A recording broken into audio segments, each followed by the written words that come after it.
Tengo 70 años y recién ahora entiendo por qué pasé toda mi vida solo. Durante décadas creí que ser fuerte significaba no necesitar a nadie, que demostrar amor era exponerse como un tonto, que mantener distancia me protegía del dolor. Mentira. La verdad es que no fui duro porque fuera valiente. Fui duro porque estaba aterrado de que si me acercaba demasiado la gente se daría cuenta de quién era realmente y se iría. Entonces los alejé yo primero, a mi esposa, que murió sin saber cuánto la amaba, a mis hijos, que aprendieron a tratarme como a un extraño educado, a todos los que podrían haberme querido si yo les hubiera dado la oportunidad. 70 años me tomó entender que el amor no es algo que se demuestra manteniendo distancia, es algo que se demuestra acortándola. Si esta historia te resuena, si vos también tenés miedo de acercarte demasiado, quédate conmigo, suscríbete a este canal y contame en los comentarios. ¿Hay alguien a quien necesitas decirle algo importante antes de que sea demasiado tarde? Porque el tiempo no espera, pero todavía estamos a tiempo. Me llamo... Bueno, eso no importa tanto. Lo que importa es que durante 70 años creí que sabía vivir. Creí que ser hombre era cerrar la boca, apretar los dientes, mantener la cabeza fría cuando el mundo se volvía loco alrededor mío. ¿Saben lo que hacía cuando llegaba del trabajo? Cerraba esa puerta de madera pesada, clac. Y el sonido era como una promesa. Nadie me molesta aquí adentro. Nadie me pide explicaciones. Me sentaba en mi sillón. Encendía la televisión en volumen bajo. No porque me interesaran los programas, solo para llenar el silencio con algo que no fueran voces humanas pidiendo cosas que yo no sabía dar. Mi esposa, María, ella andaba por la casa haciendo ruidos suaves, platos en la cocina, sus pasos descalzos en el pasillo. Yo pensaba que ese era nuestro acuerdo silencioso. Ella se ocupaba de la vida cotidiana. Yo traía el dinero a casa, simple, limpio, sin complicaciones. La gente siempre decía que yo era difícil. Lo decían como si fuera algo malo. Yo me encogía de hombros y tomaba mi café, solo. En esa taza blanca con una grieta pequeña que nunca quise arreglar.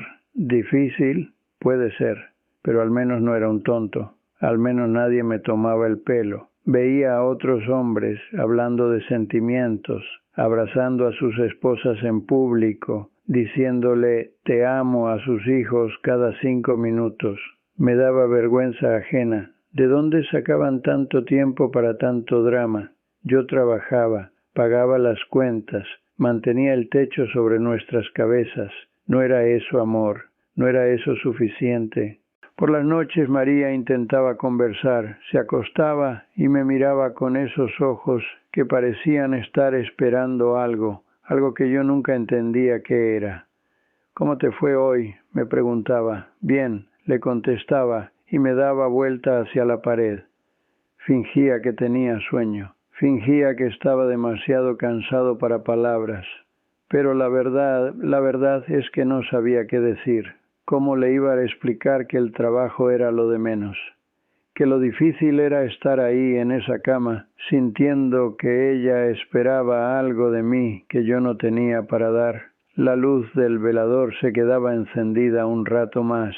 Yo escuchaba sus páginas de libro moverse suavemente. Después, el clic pequeño del interruptor, oscuridad. Y yo me quedaba ahí, con los ojos abiertos, pensando que al menos habíamos pasado otro día sin pelear, sin desilusiones, sin promesas que no iba a poder cumplir.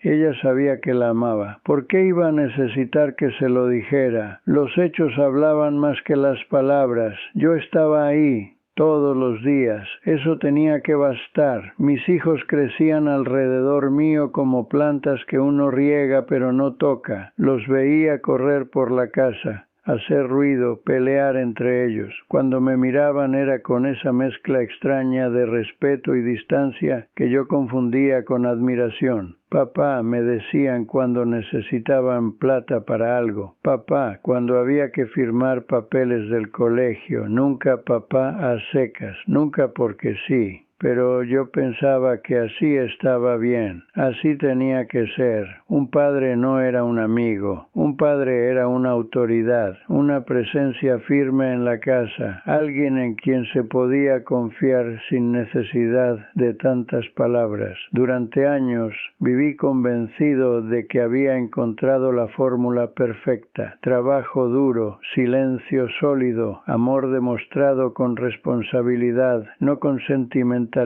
barato. Era una vida limpia, era una vida simple, era una vida que funcionaba, o eso creía yo, hasta que una mañana me desperté y María no se levantó conmigo. Los años fueron pasando como agua entre los dedos y algo extraño empezó a suceder en mi casa. Las conversaciones se volvieron más cortas.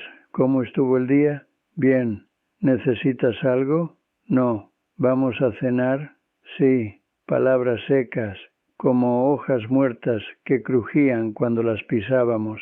Mis hijos crecieron y se fueron volviendo, educados conmigo, demasiado educados, como si yo fuera un señor mayor que vivía en la misma casa, pero al que había que tratar con cierta distancia, con cierto cuidado. Buenos días, papá. Buenas noches, papá. Nunca, ¿cómo amaneciste? Nunca, ¿querés que te cuente algo? Y yo me decía que estaba bien, que eso significaba que los había criado con respeto, con buenos modales, pero las cenas se volvieron raras. El sonido de los tenedores contra los platos era demasiado fuerte. Las sillas que se movían sonaban como rayones en mi cabeza. Yo comía mirando mi comida, ellos comían mirando la suya. María servía, recogía, limpiaba, nadie preguntaba nada, nadie contaba nada. Y después de cenar, cada uno se iba a su lugar. Los chicos a sus cuartos, María a la cocina, yo al sillón. El reloj de la pared marcaba las horas con ese tic-tac que antes no notaba. Ahora sonaba como golpes, como alguien contando los minutos que faltaban para que el día se terminara. ¿Cuándo había empezado a sentir que vivía en una casa llena de extraños corteses? María seguía intentando. Dios sabe que ella siguió intentando durante mucho tiempo. Se sentaba conmigo en el sillón algunos domingos. Prendía la televisión en algún programa que a ella le gustaba. Yo no protestaba, pero tampoco comentaba.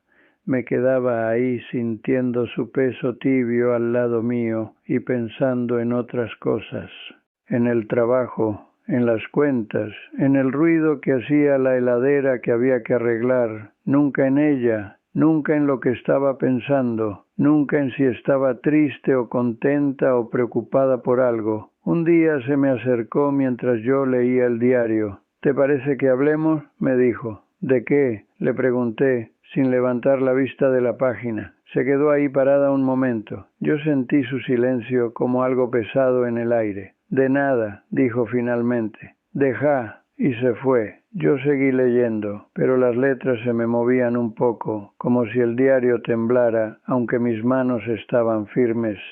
Los chicos empezaron a visitarnos menos, primero una vez por semana, después cada 15 días, después cuando había cumpleaños o fiestas importantes. Llegaban, saludaban, comían algo, hablaban de cosas generales, el trabajo, el clima, los precios de las cosas, y se iban. Y yo pensaba, claro, así es la vida, los hijos crecen y hacen su vida, es natural.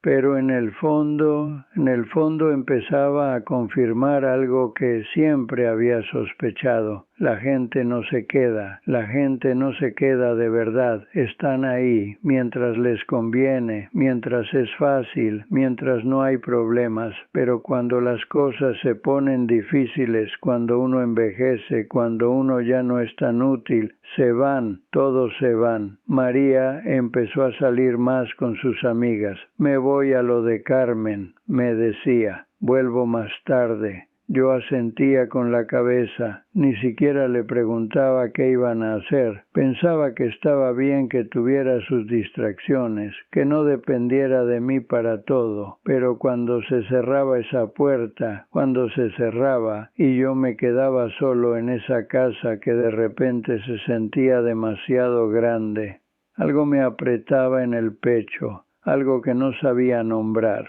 No era soledad.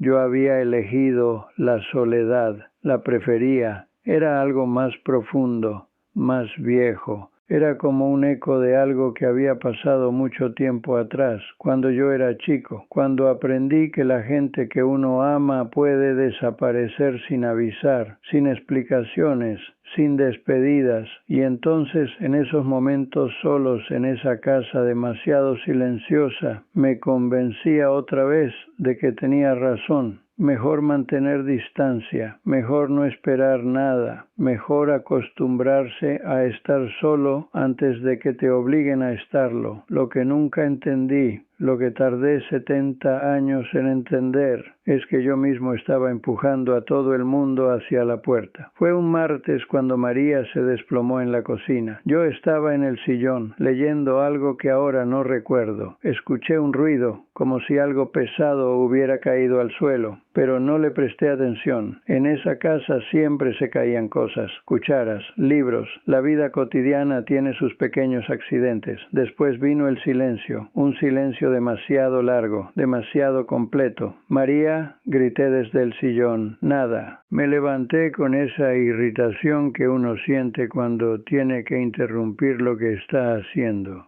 Fui a la cocina pensando que tal vez se había golpeado y estaba sobándose en silencio, como hacía siempre, sin quejarse, sin molestar.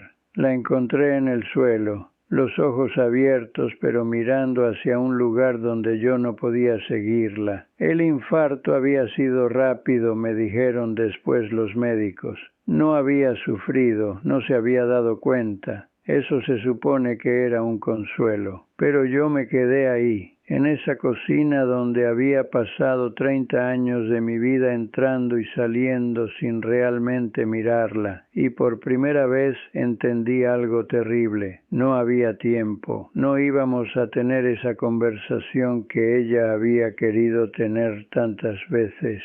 No iba a poder explicarle por qué me había quedado callado durante tantos años. No iba a poder decirle que sí, que la amaba, que siempre la había amado, pero que simplemente no sabía cómo mostrarlo. Los días que siguieron fueron raros. La gente venía y se iba. Traían comida que yo no tenía ganas de comer. Decían cosas que se suponía que me iban a consolar. Era una buena mujer. Está en un lugar mejor. Al menos no sufrió. Yo asentía con la cabeza y agradecía con esas 2 palabras que había aprendido a usar para todo. Muchas gracias. Pero por dentro había algo que se estaba rompiendo.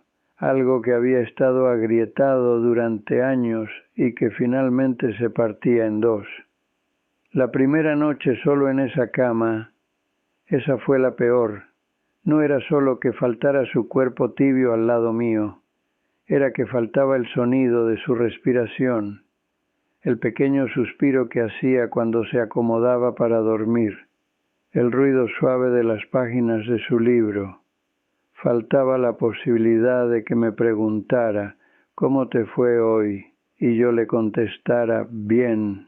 Y ella se quedara callada, esperando algo más que nunca llegó. Faltaba la oportunidad. Faltaba todo el tiempo que habíamos desperdiciado viviendo como 2 extraños educados bajo el mismo techo. Y esa noche, por primera vez en mi vida, lloré como un hombre que se está ahogando. No lloré por ella. Bueno, sí, también por ella, pero principalmente lloré por mí, por el cobarde que había sido, por todos esos años en los que había elegido el silencio porque era más fácil que arriesgarse a decir algo equivocado, por todas las veces que la había visto esperando que yo dijera algo, cualquier cosa que la hiciera sentir menos sola en su propio matrimonio, y yo había fingido no darme cuenta. Los chicos vinieron para el funeral, se quedaron unos días, fueron amables conmigo, corteses, preocupados por cómo iba a estar viviendo solo. Pero incluso en esos días, incluso con María muerta, había una distancia entre nosotros que parecía imposible de cruzar. Ellos hablaban entre sí con una naturalidad que conmigo nunca habían tenido, se abrazaban, se reían de recuerdos compartidos, lloraban juntos, y yo los miraba desde afuera como si estuviera viendo la vida de otra familia a través de una ventana. ¿Estás bien, papá?, me preguntaban. Estoy bien, les contestaba, y era mentira, pero era la única respuesta que sabía dar. Una semana después del funeral, cuando ya se habían ido todos, me senté en la cocina a las 4 de la tarde, la misma hora en la que María se había desplomado. La casa estaba en silencio absoluto, ni siquiera el reloj se escuchaba desde ahí. Era un silencio completo, definitivo, y por primera vez en 70 años me permití pensar en algo que había estado evitando toda mi vida. Tal vez no era que la gente siempre se iba. Tal vez era que yo nunca les había dado razones para quedarse. Tal vez había pasado tanto tiempo protegiéndome de ser abandonado que había terminado abandonando a todos primero. Tal vez María no se había muerto sintiéndose amada, porque yo nunca le había dado la oportunidad de sentirse amada. Y esa fue la verdad que me partió en dos. Esa fue la verdad que ya era demasiado tarde para cambiar. Después del funeral pasé 3 meses hablando solo con el almacenero de la esquina. Buenos días, ¿cómo está? Bien, gracias. Esas eran todas mis palabras humanas del día. El resto era silencio, pero un silencio diferente al de antes. Antes el silencio era mi escudo, ahora era mi espejo. Me devolvía la imagen exacta de lo que había hecho con mi vida. Una tarde de abril mi nieta Carolina vino a visitarme. Tenía 8 años y esos ojos curiosos que tienen los chicos antes de aprender que hay preguntas que es mejor no hacer. Se sentó en el sillón al lado mío y me miró durante un rato largo. Abuelo, me dijo, ¿por qué estás tan triste? Y ahí fue cuando pasó algo extraño. En vez de contestar, no estoy triste, como había hecho toda mi vida, me quedé callado, pero no por costumbre. Me quedé callado porque estaba pensando en cómo responder la verdad, porque desperdició mucho tiempo. Le dije finalmente. ¿Tiempo de qué? Tiempo de decir las cosas importantes. Carolina frunció el ceño, como hacen los chicos cuando están tratando de entender algo complicado. ¿Cómo qué cosas? Me la quedé mirando, esa criaturita que me estaba preguntando algo que ningún adulto se había animado a preguntarme en años.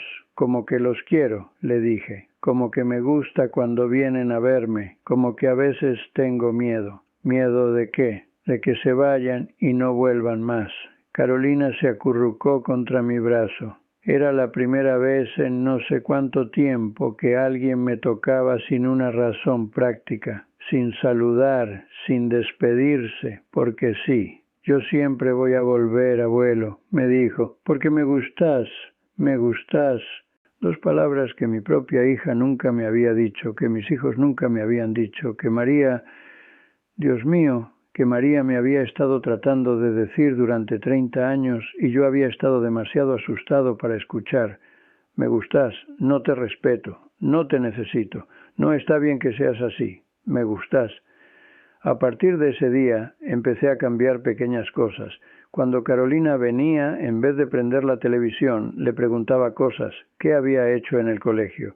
quién era su amiga preferida, qué era lo que más le gustaba del mundo. Y me di cuenta de algo increíble. A mí también me gustaba escucharla. No era una carga, no era algo que había que tolerar hasta que se terminara. Me gustaba de verdad conocer a esa persona pequeña que llevaba mi sangre, pero que era completamente distinta a mí. Cuando mis hijos venían a visitarme, en vez de esperar a que se fueran, empecé a preguntarles si querían quedarse a tomar algo más, si tenían tiempo. Al principio se sorprendían, me miraban como si les hubiera hablado en otro idioma, pero de a poco empezamos a tener conversaciones más largas, no íntimas todavía, no profundas, pero más largas. Y un día mi hijo mayor me dijo algo que me dejó pensando durante semanas. Papá, me dijo, vos cambiaste. ¿En qué? No sé. Preguntás más cosas, escuchás más. ¿Te molesta? Se rió. Era la primera vez que lo veía reírse conmigo en, no sé, años. No, papá, me gusta. Me gusta. Otra vez esas palabras.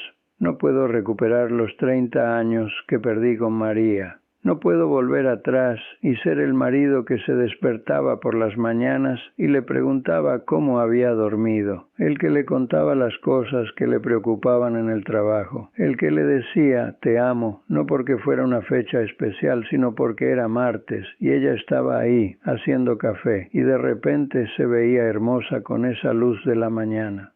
No puedo ser el padre que abrazaba a sus hijos cuando estaban tristes, el que les decía que estaba orgulloso de ellos no solo cuando traían buenas notas, sino cuando intentaban cosas nuevas, cuando eran valientes, cuando eran buenos con otros chicos. Eso ya fue. Esa oportunidad se murió con María en la cocina de mi casa, pero puedo ser el abuelo que escucha, el que pregunta, el que no tiene miedo de decir, me preocupé por vos cuando Carolina llega tarde, el que no tiene miedo de decir, me gusta cuando venís, cuando mis hijos se van.